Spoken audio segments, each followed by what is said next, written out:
Hi, this is Rabbi Orlofsky, and welcome to the Rabbi Orlofsky Show. And whether you're watching with our friends over at Torah Time, wherever you watch or listen to your podcast, as always, it is a thrill to have you along. And first and foremost, I'd like to thank our sponsor for this episode, sponsored in honor of our dear son, Boruch Dorfman's birthday. Happy birthday. Boruch is a big Rabbi Orlofsky fan and is obviously an intelligent and worldly young man and lights up the room with his smile and simcha. Oh, we have to get together. May you continue to grow and absorb all of the ideals and values of the Shiurim you love to listen to. Love, Tatty and Mommy. Thank you, Tatty and Mommy. You're obviously doing a wonderful job with your son if he watches the Rabbi Orlofsky Show. And we have a special treat for you this episode. Now, if you are a member of the Jewish community and you have been living in a cave for the past 35 years, then you probably never heard of Shuvu. If you were in a coma during the 6-Day War and you just woke up and you hear the term Shuvu and you don't know what we're talking about, that's the only explanation I can give.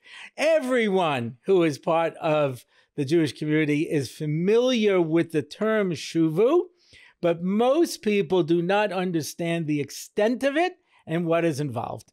And so we have a very special episode with us today. We have the CEO, director, founder, a chief cook and bottle washer of Shuvu with us, Rabbi Gutterman, and a good friend of the show. You have probably heard his name many, many times. Our good friend, Avigdor, and he, among his many causes, one of which is me, that he's always trying to keep me solvent. But besides that, one of his causes is Shuvu. And we did a parlor meeting together in Lakewood. And he said, if you have a chance, when I'm in Eretz Yisrael, I want to bring Rabbi Gutterman and be able to, make a show together to let people know about it. And so Rabbi Avigdor is with us. And that is my briefest introduction. Welcome, everybody, to the Rabbi Orlofsky Show. Thank you very much. Okay, now, let's, like I say, everybody's heard of Shuvu, but most people have no idea what it means, other than it's doing very important work. So where did this come from? Who thought this up? What's it doing, and why? Okay. That's it. Otherwise, I don't have any questions. Okay. Thank you, Rabbi Orlofsky, for inviting me, for Rabbi Fried. And really, Shuvu is really something that maybe it's probably the best kept secret, because a lot of people actually don't realize what it's doing under the surface and on top of the surface. And I want to tell you something. I read that at one point, the government discovered what they were doing and tried to defund them because they didn't. It's almost as if they worked hard to stay under the radar so nobody would know what they were doing, because they were making, as we say here in Israel, a mapecha in Israeli society that nobody knew about. So, Did you pick up that Joe Lieberman, Zechariah Racha, saved the day?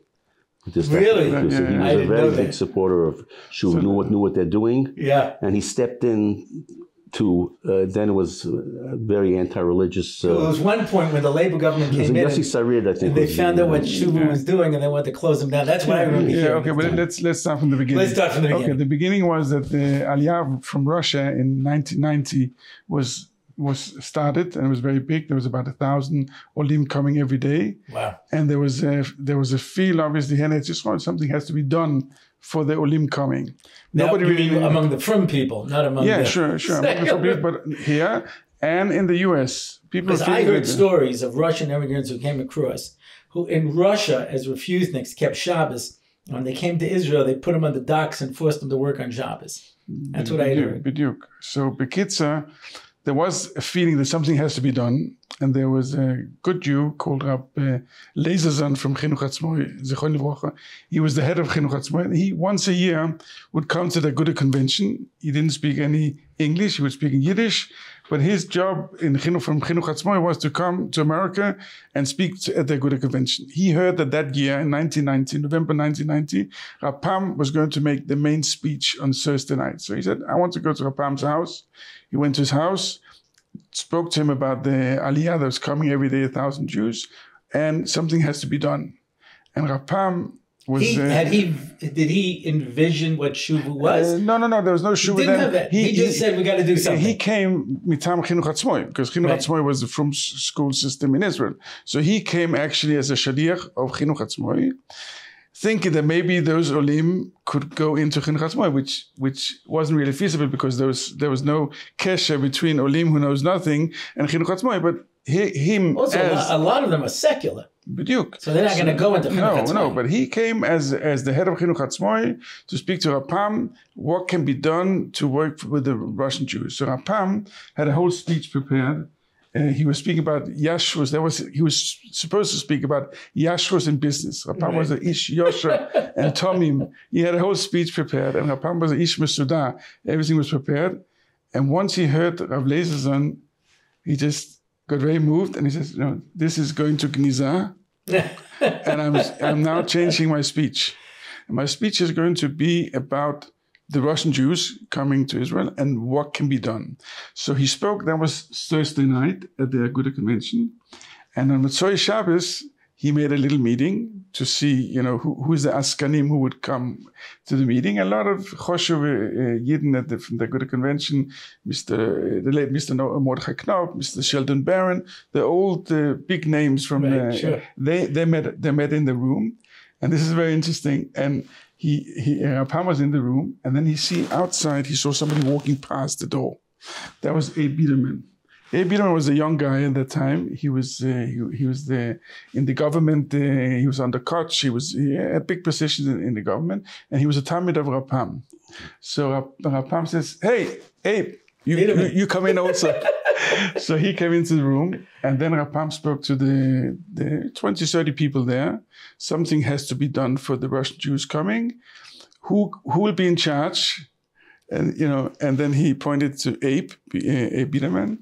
And Abe Biederman became the chairman of Shuvu from the first day, but they still didn't know, and Rapam didn't know, what can we do? Right. What should we do before the Russian Jews? Leizerson is right, something has to be done, but what can we do? So what did they do? They sent out a mission to Israel. Rapam took 3 Talmidim, Abe Biederman, Rav Mordechai Neustadt, if you heard the name, Zechon Vrocha, he was very active in Russia. And the third one, Dovid Singer, who was active in Chinuch Atzmoi, he said, you go to Israel, speak to the Gedolim, speak to everybody there, and find out what can be done for the Russian Jews. So they came to Israel, and the first mistake they made was they put a big ad in the Hamodia and Yatet Ne'eman. We are here from America. We want to see what can be done for the Russian Jews. Anybody has good ideas, you should come to the plaza. So for 2 days, the door didn't stop going around at the plaza. Everybody hears in the paper that American Jews are coming to hand out funds for projects. So everybody came with their projects. You know what the Sadhver Rebbe said? He says, in America, people come to give me money and ask me advice. When I go to Eretz Yisrael, they come to take my money and give me advice. So they actually, after the 2 days, they also met Gedolei Yisrael here, Bismano, Rav Shlomo Zalman Auerbach and Rav Yoshev, everybody. They came back very mixed up. They had such a pile of different proposals, all kind of areas, give them jobs, give them apartments, give them chinuch. There's so many things you can do for the Russian Jews that they needed everything. So they came back to Rapam and asked Rapam, we did your shlichus. We're back here. Was tut man? Okay? And very posh Rapam was a ish chinuch. He was mechanech alfei talmidim. He said the Russian Jews, they came for the chinuch of the children. He compared it, also him and also Rav Shach, to a tree. If you have a grown-up tree, you want to move it, the strong roots, you can't move it. It's already... If you want to be matzliach, plant new seeds. Plant the seeds, and then you'll be matzliach. He said, if you want to work with the Russian Jews, work with the children. Be mechanech the children. Jobs and all these other things is very important. But the main reason why the Russian Jews also came was for the future, for the children. So Rapam made 2 decisions. How did Rapam know that? Because one of the things that they finally found out is that more than anything, the Russians care that the kids get the highest level of education. But he knew this. He felt Rapam was Ish Godel. Shuvu today is called Shuvu Chazon Avraham, the vision of Rapam. he foresaw something that nobody knew this. No, nobody knew that. That's how we beat them out. Because they weren't giving them that kind of education. But he's eventually going to tell you that Shuvu is known for also secular. Yeah, sure. That was always the chab. But the fact that Rav Pam figured that out. I think the Russians were more interested in the secular education than they were in the secular. So the secular, they want the chinuch of the children, but they did want Jewish identity, which they didn't have in Russia. So they wanted high-level secular education and basic Jewish education. So Rav Pam said, go, and number one, we have to work with chinuch. Number two, it can't be done on remote control. You need to find somebody who is in Israel. They saw from the 2 days they were here, it needs somebody on the ground. So the definition of who they wanted was somebody who lives in Israel and is not Israeli. So I felt that You're from where? I'm from Denmark, originally from Copenhagen. Yeah. I'm from Sprachende Deutsch? Yeah. That's it. That's all I know. That's Deutsch, but Danish is a different language. I'm made in Denmark, 7th generation Danish. My family, old Danish family. And I moved to Israel. I studied in Mechon Lev and afterwards in Mir. So they were looking for somebody. How did they find you? Because I was working at the time with Mr. Zev Bolson. I heard him. He was at that time making schools in Russia and in South America. And his main guy, which I'm sure you knew in Israel, was Rabbi Eliezer Rosner. He lived in Hanof. No, I don't know. Rosner. I don't know anybody. Avigdor is the most important guy I know. Rosner was my neighbor in Hanof. I was living in Denmark, moved back to Israel. I was working in Kyiv there and working with my father, moved back to Israel. And then the first week I was in Hanof in the Rehov Brand. I walk on the street on Shabbos and I meet a neighbor and I said to my wife, let's say good Shabbos to a new neighbor. Rabbi Rosner. And Rabbi Rosner, after Shabbos, we spoke to him for 2 minutes. After Shabbos, he came to me, knocked on the door. He's running Wolfson's operations in Israel. He needs somebody to run his office. So I got straight away when I came to Israel, I got the job to work with, I was a Talmid of Rosner in Askonis. He was a big What were you doing before that? Before that, I was in Denmark. I was working. Straight from Denmark, you came and started to work for Wolfson. Yeah. Good Lord. Yeah. It wasn't easy. That's a good promotion. But Mr. Wolfson is also a very special personality. Did great things for Klal Yisrael. So I got shimush. How was your Hebrew at that point? It was okay. I was 4 years in Mechon Lev, so I had an engineering degree. So I spoke good Hebrew, but still, it was to be thrown into making. I went to Russia and we made schools in South America, in France, Otzat Torah. All this under Wolfson and under Rabbi Rosner. So I had 2 years of shimush. Wow! After 2 years, I get a phone call that this new organization is being founded called Shuvu. They're looking for somebody to run it in Eretz Yisrael. Maybe I would consider the job. I said, I'm working with Mr. Wilson and Rabbi Rosner. Everything is fine. Why do I need this? So I went up to Rabbi Rosner. He was my upstairs neighbor. I used to say he's my boss. He's on top of me also in the office and also at home. I went up to him, Rabbi Rosner. I said, there's this new organization and they want to work with the Russian Jews, but I'm very happy by you. What should I do? I said, go for it.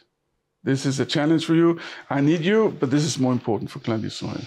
So he was really my Rebbe in the, so then it started. There are very few people who see beyond their own negias to be able to look for Klal Yisrael. Yeah, he was one of them. That's an amazing thing. He was one of them. So then I basically started, after they decided we want to make schools for the Russians. Gay make schools for the, where do you start? What do you do? But you were making schools already in South America and other places, so you knew a little bit about this avoda. Eretz Yisrael is a different story. You'll see when we started, we made a lot of mistakes because we thought in Israel you can just, you just open a school and you register the children. It doesn't work like that. I found out when the court came after me that how you're opening a school without permission and so on. But the first 2-3 years, we tried to work with Rabbi Lezer's idea, maybe get them into Chinuch Hatzmoi, maybe try to get them into existing Chinuch Hatzmoi schools, make extra curriculum for Limudei Chol, but also try to get them in. but we realized very quickly that's not a good shidduch. They need secular studies on a very high level, and the Jewish study you need to start from Aleph base. You can't throw them in. For example, when the Russian came first to Chinuch Hatzmoi schools, so the principal would say, "Okay, here's a takanon for the school. You have to sign no television." Right. No television. What are you talking about? They had no understanding at all. So it took us like 2-3 years to understand that shidduch is not going to work. We have to make our own school system. We'll be under Chinuch Hatzmoi, but it'll be separate schools, Shuvu schools for these Russian children and for what they need. And that's when I started. Who came up with the name Shuvu? Rapam. And what's the name? Where does the name come from? You would think Shuvu, no. Avigdor Revi Yeshuvu Heino. That after 4 generations, the Jews, that's by Avraham Avinu, 4 generations, you'll come back to Israel. He said the Russian Jews were cut off for 4 generations. Avigdor Revi Yeshuvu Heino. So Rapam came with the name, and so after 2-3 years, we realized we have to make our own system, but I didn't know how it works. So what happened was, this is a funny story. I went to Ashkelon, because we had a school there within Chinuch Hatzmoi. And we wanted to make a separate school. So I said, you know what, I'll go down to Ashkelon, I'll go to the municipality, I'll ask maybe to have a building for us. I was very new in this. So the kids on the way, I had these old big phones, like they had in the olden days. Nokia. And I called up, somebody. Motorola. I'm saying before Nokia, not Motorola. I scanned there and I said, I'm coming to Ashkelon. I said, don't bother coming. There's a shvita today in Ashkelon, nobody in the area. But I knew that, when you decide something, you go ahead. So I said, I'm coming in any case. I'm going to the area. I came to the area, and the shomer downstairs says, what do you want? I said, I want to speak to somebody in the area. He says, there's nobody here. It's shvita. But you can go in. Kids say, I go in. I walk up, and I walk all the corridor, and I see every room is open, and nobody's there. But I said to myself, I'll walk till the end. Walk to the last room, on the left side. Alex Kaufman, Menahel Machleket HaChinuch. I look in there, and there he sits. So he didn't know there was a strike. He was in the Mizrahi, and they were not in the strike. He's sitting there. I'm coming with my James Bond, and I say, that's an attaché case for you in America. The kids, I come in there, and I say, I'm representing an American organization. We would like to make. I didn't say schools. We'd like to make a program, after school program or something for the Russian Jews here in Ashkelon. Do you have a building for us? So I thought, he would fall down the chair. But actually he said, you know what? We have some caravans in some park that you can use for your program. So I took that and took it one step further. Let's start a school. If we have already the building there, we'll start a school. And I'll come to Mr. Senator Lieberman. So what happened was, the 1st of September... When did you just ask him for a school?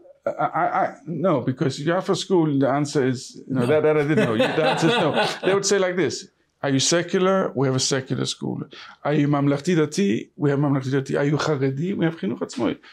They didn't know. Nobody would understand what Shuvu was before it started.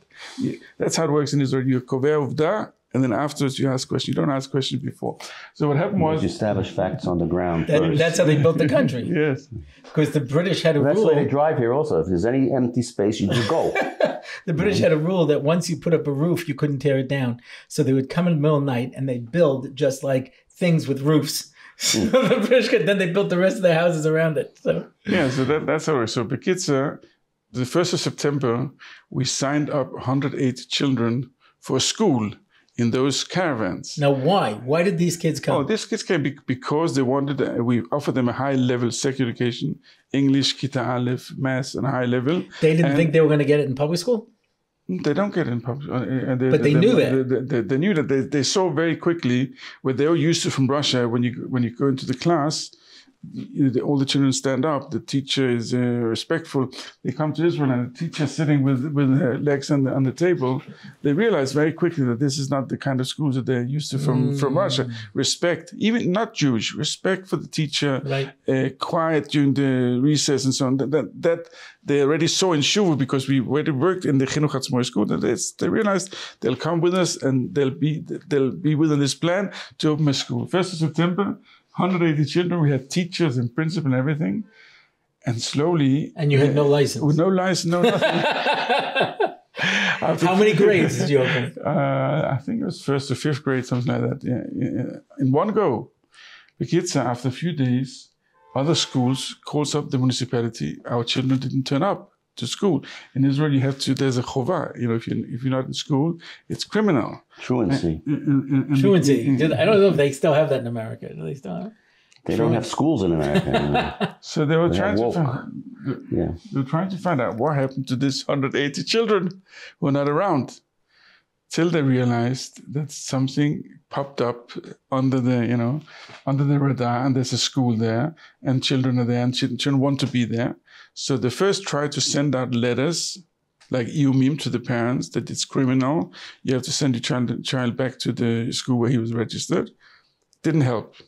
The parents did not want to go back. They were very happy with what you were doing. Very happy.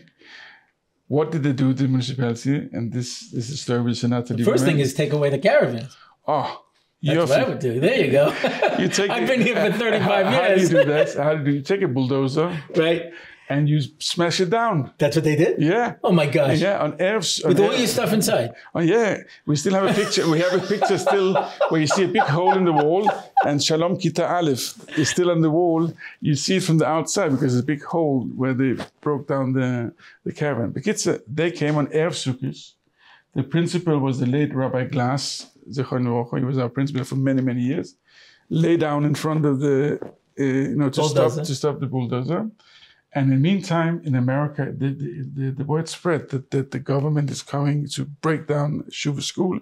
And Senator Lieberman Bismano was the honorary chairman of Shuvu. So he sent out a letter. Yossi Sarit was the Minister of Education. Haitachen, this is the American organization. So this didn't come from Ashkelon. This came from the government.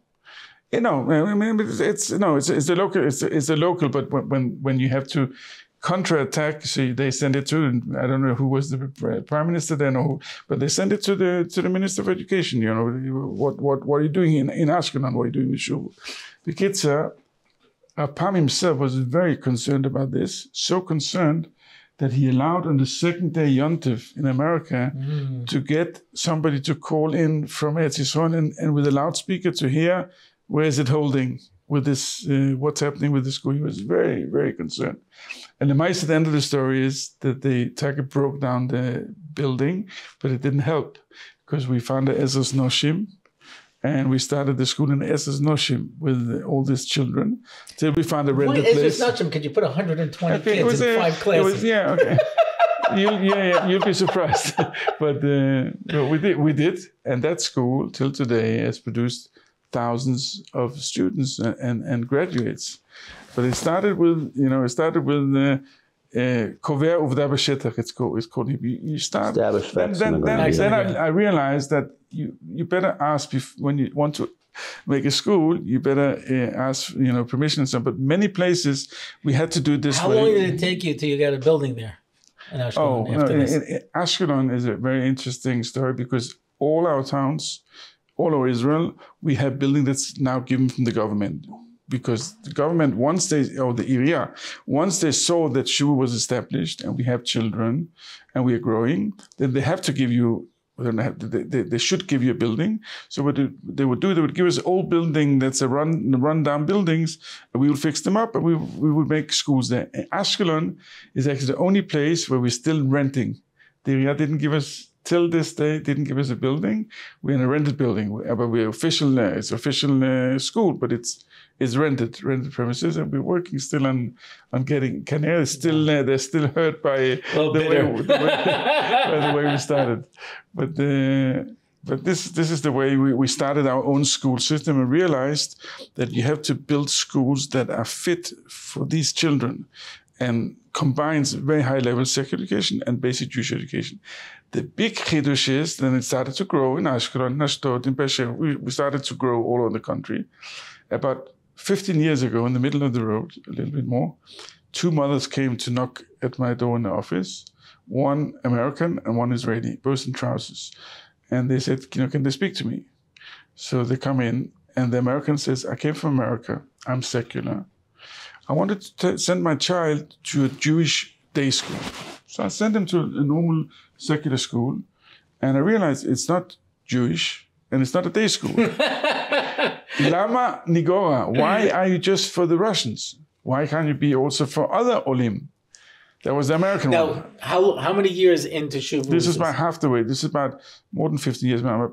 About 17 years ago. Now, until then, did you hire Russian-speaking teachers? No, we was at the shitta that it's better to take somebody who's a good educator and teach them Russian, than take somebody who speaks Russian and make him into educator. So what we took Israeli teachers mainly. Every school had one Russian-speaking shaliach, we called it, who was the connection between the home and the school. Right. But basically, they teach all the children catch very quickly Hebrew. So our shita was take a good educator, a devoted educator, and teach them a bit of Russian, but not the other way around. That's the way it worked.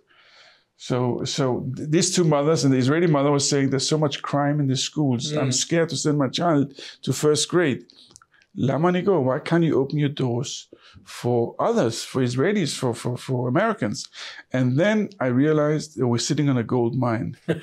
We made something that you don't have in Israel, which is called in America, Jewish day schools.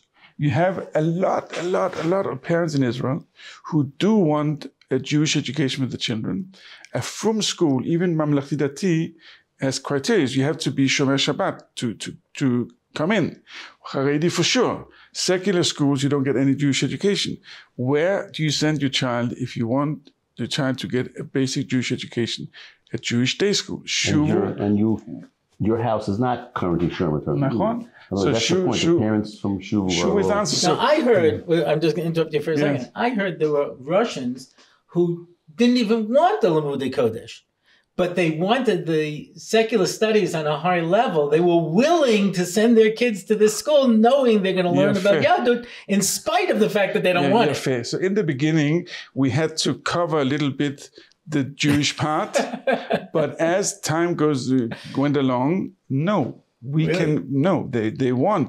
they want, and I'm saying, especially now with the war, I can't even describe what's happening right now. So many people are looking for understanding that Jewish identity, but why they're killing us? What's happening? Since the war, you had more kids coming out. Wow! In Beersheba, we have for next year 100 children signed up for Kita Aleph. 100 children, you know what that means? 100 secular children. Usually it'll be 50, 60. We like almost double the number of students because people realize. And that could be 100 families. It's not just one kid. So what I did was after these two mothers came to me, I said, you know what? Let's make a survey. I want to understand, maybe, is this by chance or is this something that really can make a revolution in the country? So I went to somebody called Mr. Rafi Smith. Maybe you heard of him. He's the biggest survey guy in Israel. Okay? Rafi Smith. I met him in Tel Aviv. I sat down with him and I said, I want to make a survey about our Shuvu schools. So he says to me, what do you want the results to be? In my business, they are made as instructed. That confirms what I've always thought about polls. I was shocked. Studies are the same way in my line. I'm European. I said,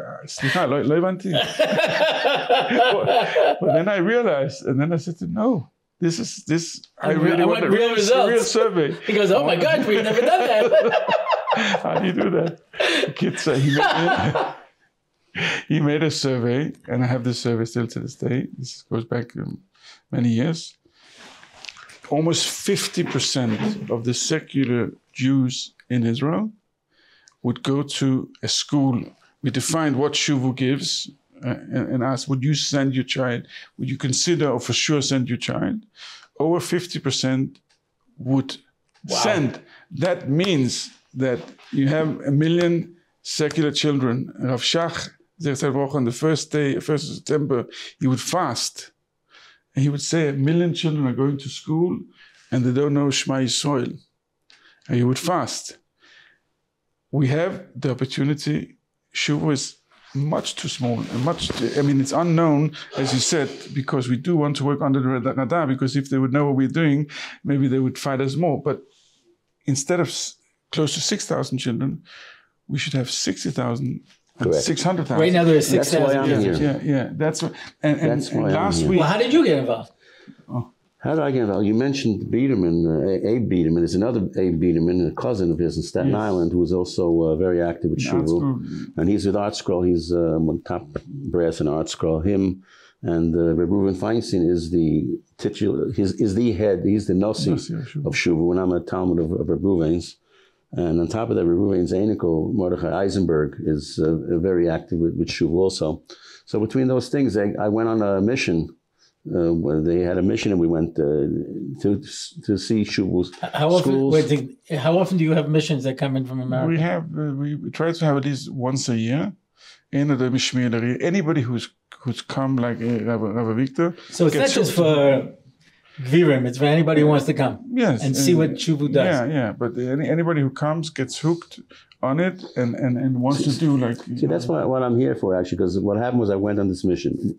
The high points of the highlight of the mission was, of course, visiting Shuvu schools, and also we made a barbecue for the Chayalim, which is very, very nice and special. But the point is, when we went to visit, you see, all these kids come from secular homes. And they love this school. They love the morot. They love the rabbis. They love the school. I went with my wife. My wife is very hard to get her to go places and to be. She's like they say, born in Missouri. She has got to be convinced. Bottom line is, some little girls took her by the hand. Instead of walking around with the mission, they took her around. They wanted to show her everything over there, and whatever. The point is, when you see what they're doing and the way they're doing it, I personally, I'm a Kiruv person. I'm also, for many years, I was on the board of URA, which is another fantastic organization. There's an organization to support in America that does tremendous Kiruv with the Torah mates. There's thousands of them, affecting whole families, whatever. But I'm not going to talk too much about URA at this point because we're here to talk a little bit about Shuvu. But the bottom line is, in my mind, when I saw what I saw, they're doing the heavy lifting. These kids come from secular homes, and interestingly, the Menahelet, for instance, of one particular school I went to, and a few others, the people who are running the schools and the principals and so on, they are products of Shuvu. Mm. So they get it. They know what it's like to come from a non-observant home, and the love they show for these kids is just fantastic. And it's a 24/7 job to them. They're dedicated. They're super dedicated. In other words, it's not just a job for them. They invite the kids for Shabbatonim. They invite them to their houses, and they're so close with these kids. I was just blown away. And to me, as someone who Kiruv means a lot to me, I was thinking to myself, they're doing the heavy lifting. I spoke to Reb Ruvain Zilzan Gesund, Reb Ruvain Feinstein, my Rebbe, and we discussed. I said, is it possible? And to me, I also told this to somebody, it's a game changer. If you could have, instead of 6,000 or 7,000 children in their system, 70,000, 10 times as much, you want a revolution. One second. But forget about 70,000. You're saying there's 1 million kids who would come if you... I say half a million at first stage. 500,000 secular kids who would sign up for a Shuvu school if it was available. Yeah. That would change Israel in one generation. In 20 years, you would change the whole country. So but again, you got to have the... Ruben said it's possible, but it's a hard, very, very heavy lift type of thing. But it's definitely something to strive for. If someone gave you the money right now, if someone gave you $1 billion to open up as many schools, would make a revolution. You could accommodate 500,000 kids. You could build enough schools. No, we have to build the schools. Obviously, it's a process. But last week, especially when they keep tearing them down, it's like not anymore. Last week, somebody came to Israel to visit Shuvu, a person from America who has the means, and he said, "Give me 2 days just to go around and see your schools," because he made a lot of research, and everybody has their opinion. He says it's good, it's great. This one says no, don't. So he wanted to see himself. So he went around for 2 days. By the way, the second day he came to a school in Petah Tikva, to the high school of girls.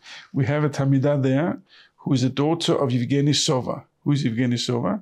the head of Israel Beitenu, his daughters They don't know, the audience doesn't know what you said. Yeah, it's Lieberman's Russian secular party. Okay, so he's super anti-religious. He's number one guy, sends his daughters to Shuvu.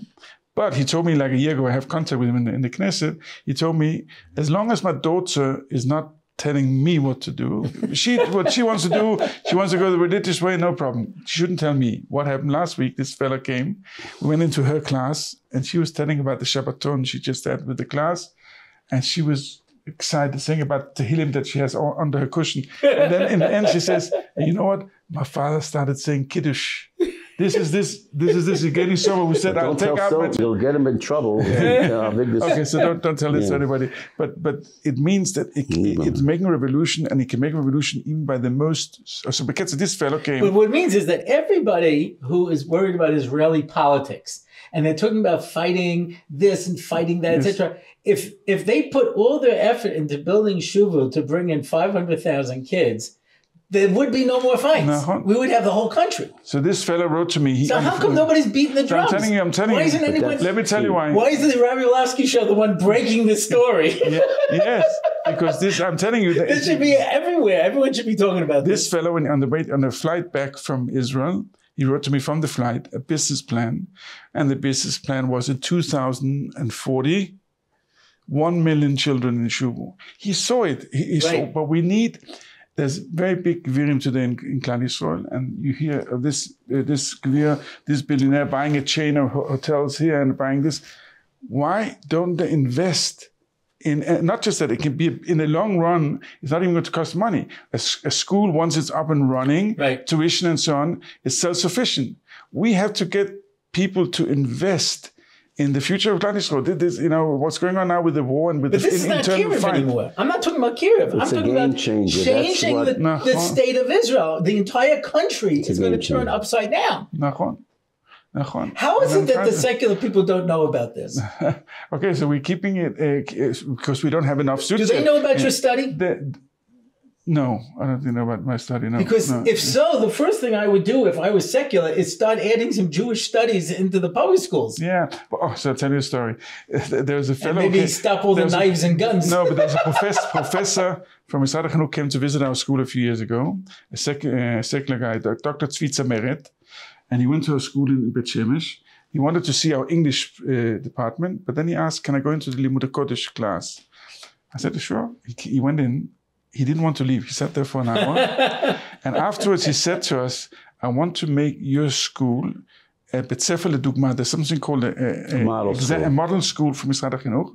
It takes a year to do the process. But first he said to me, who is the professor behind your Kita? So you know what I said to him? Professor Pam. And I gave him the book of Rapam.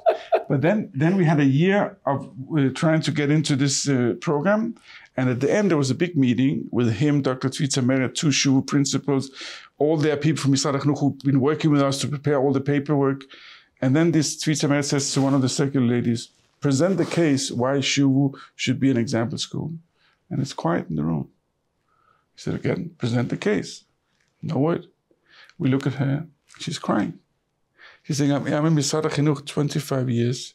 We try to teach Yadut, goes in here, goes out there. Here's a system that succeeds. Let's learn from them. And we wrote it in. And then they asked me, what is your secret? I'm answering your question. Very simple. If you want to teach math, you don't have to live math. If you want to teach Yiddishkeit, you have to live Yiddishkeit. Our teachers realize that they are the ones who can change around the home. There's the parents are not there. They are the second home or the first home. So they are, I always say, the koyanim of our generation is the teachers. And we have so many teachers answering also your question. Chaval, all those teachers, let's get 500,000, let's get jobs. Instead of them going to America knocking on doors. Everyone's looking for the solution. This is the solution. My point is they do it with love, not with fighting, not with screaming. They do it with love. Listen, I don't care if they do it with drugs. If it works, it works. I'm a very pragmatic person. If you're telling me that we can solve all of the problems in Israel, the religious problems, the fighting, the society, everything, by building these schools and changing everything. Rapam, you asked Rapam's vision. Rapam said from the first day, the future war in Israel is going to be fought in the classrooms. Right. What did he mean? I told you that at the Bar Mitzvah last week, we had a Bar Mitzvah and Bas Mitzvah for 400 children. I said that this is what Rapam meant. The fight that's going on now from the outside is because we are not strong enough inside. Mm-hmm. There's no achdus. There's no. If there's chinuch of shuvu in the schools, that's going to win the war. Well, you see what's happening in America on the college campuses. It's because the left and the Arabs made a cheshbon to take over the universities. Because when you control the schools, then you can do anything you want. That's what Pam said. The future of Klal Yisrael is going to be decided in the classrooms, exactly like you said. If we want to make a change here, if we want to make the Rabbi Wein, just recently, I heard him on a big class of Rabbi Wein. He mentioned that, Klal Yisrael, that the Haftarah that was read recently, Hashaya was in a vision told to marry a lady of ill repute and have children with her, and the whole story over there. But the point is, he says, Klal Yisrael, we've tried every kind of harlot, so to speak, to marry over the years, and then eventually come back to Hashem. Hashem doesn't leave us even then. And one of the things he mentioned, paganism, he mentioned Christianity, we tried that. Everything we tried, every Mishagas, including the latest Mishagas, was wokeism. The woke thinking is poison. It's absolute poison, and it affects Israeli society as much as it does American society and the rest in Europe and so on. And the only way to fight that kind of cultural decay is with presenting the beauty of Yiddishkeit. We have good schira. There is what to sell here. And I keep saying sell with love. In other words, they don't bang you over the head and say you're going to go to Gehenna if you don't keep the mitzvahs and whatever. These kids, they're taught a geschmack in what Shabbos is and what kashrus is and what being a Jew is. And as was mentioned earlier, there are many kids who don't know what Shema Yisrael is in this country. They don't know, they can't finish the sentence. In English, they have an expression: if you build a better mousetrap, they'll beat a path to your door. So you have the better mousetrap. When's the next mission? When are people coming? The next mission, probably at the beginning of the new school year. It's ready. The school year is finishing now. I'm on the way now to, we have a Yom Iyun today, a conference of all our principals. And the Noseh, the subject is how to give Gishmak. We have brought in somebody from South Africa. He's landing this morning, Rabbi Tabak. You know the name? He's a big marketeer there, but he's big in how to teach Gemara to the young generations. Zelo pashut. So I'm running now to the conference of our principals. And can I interrupt you? You don't have to wait for a mission. I had spoken to a Gutterman and the others and yourself. Also, anybody who could hear me, I don't know which camera I'm looking at. But anyway, when and if you come to Israel, it can be arranged for you to visit a Shuvu school. There's Shuvu schools from all the way north to all the way south, in the middle, all over the place. There's Shuvu schools. What do they contact? They can, first of all, we have next week. You're ready to have 25 people call you right now and say, yes. I want to come. First of all, they can call me. You have nothing else to do with your time. Personal number, 052, and it's 651-8855. Slowly, they're taking out their pens. There's 10,000 people now. We're going to put it up on the screen. There are 10 to 20,000 people taking out their pen. Call me or WhatsApp me 052-651-8855. Go on the Shuvu site, shuvuyusa.org, and contact us. And we are ready. We are ready to roll. As I said, as Victor said, we don't have to wait for anything. People come, invest in the future of Klal Yisrael. Are you turning kids away? Sure, yeah. Oh, wow. Yeah.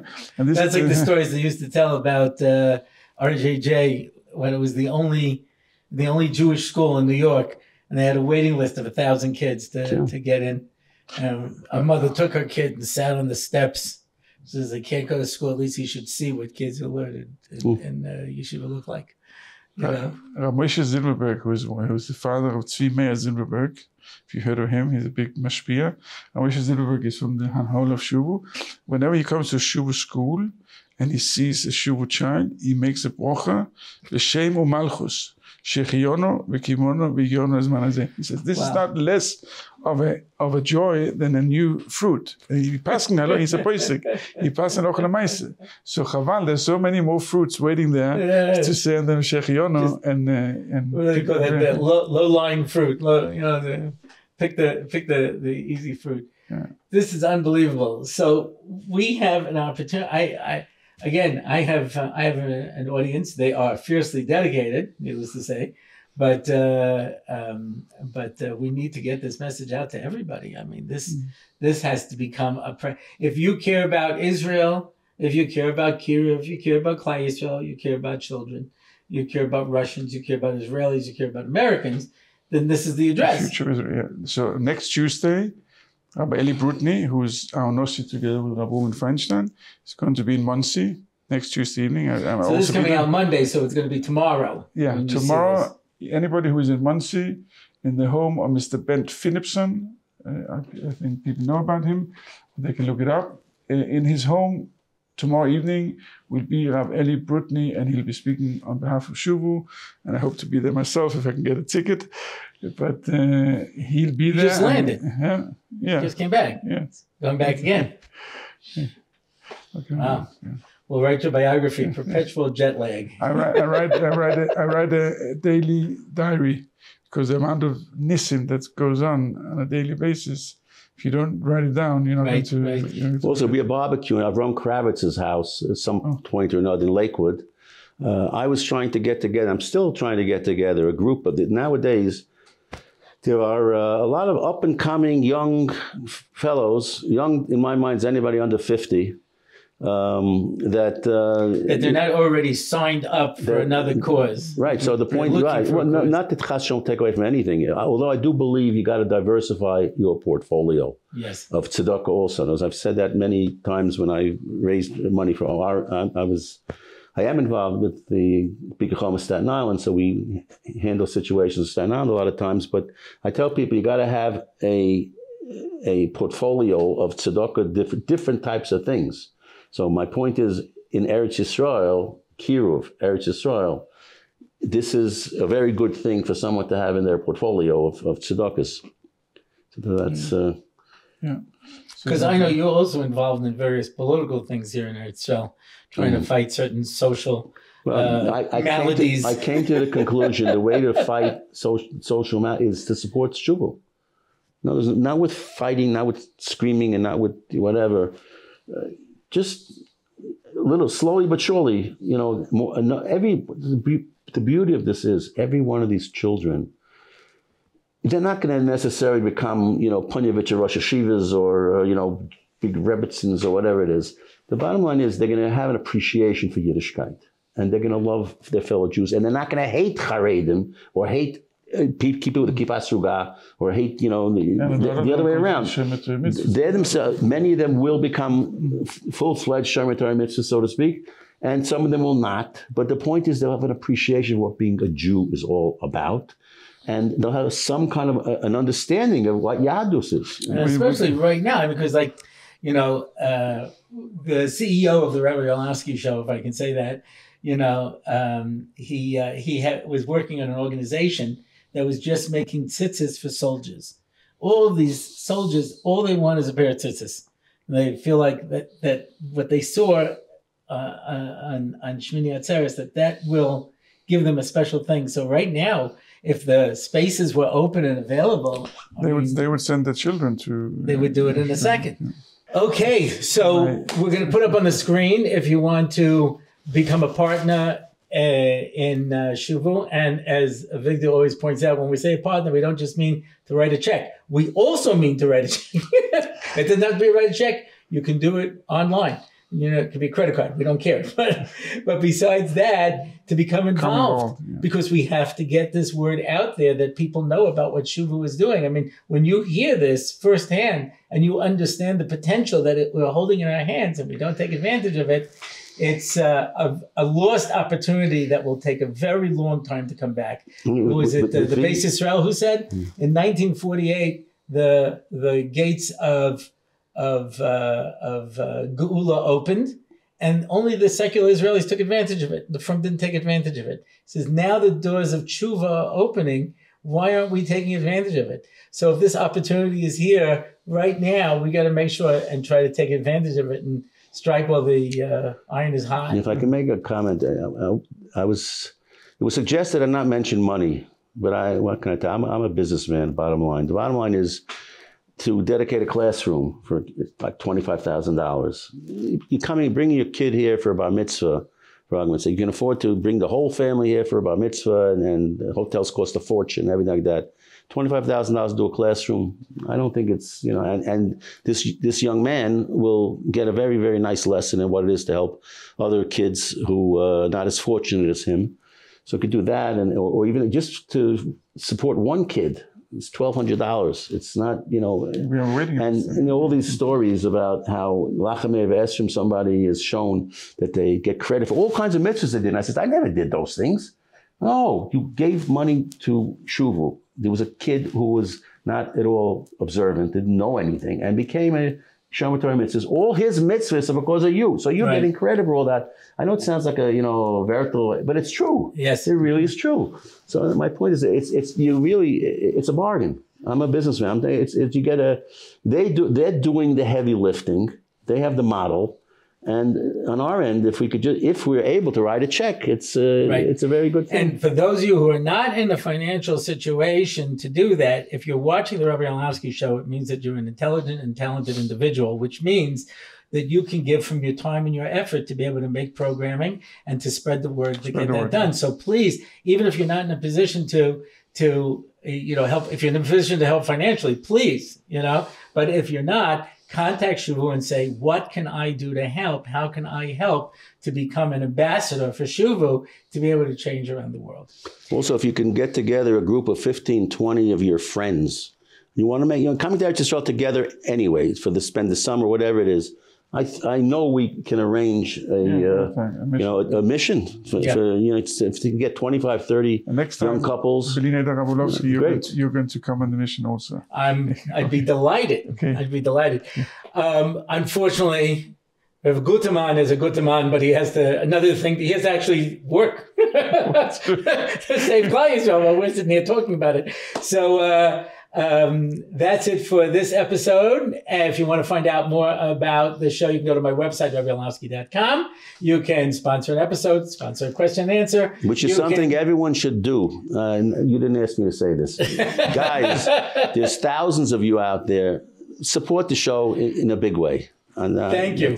And by the way, I will be in America at the beginning of July if anybody wants to see Rabbi Orlofsky in person, or whatever state I happen to be in. I'm willing to come for money. So I'll be there at the beginning of July, and you can sign up for one of our online Shiurim. And that's it. Until next time, this has been Rabbi Orlofsky, and this is the Rabbi Orlofsky Show. It's the Rabbi Orlofsky Show. Torah and Simcha, ready to go. It's the Rabbi Orlofsky Show. Knowledge and wisdom will help you grow. Lots of fun in every episode. And we don't have to rhyme. No, we don't. It's the Rabbi Orlofsky Show on RabbiOrlofsky.com. Torah, anytime, YouTube and more. It's the Rabbi Orlofsky Show. Torah and Simcha, ready to go. It's the Rabbi Orlofsky Show. Till next time, till we meet again. It's the Rabbi Orlofsky Show. It's the Rabbi Orlofsky Show. It's the Rabbi Orlofsky Show.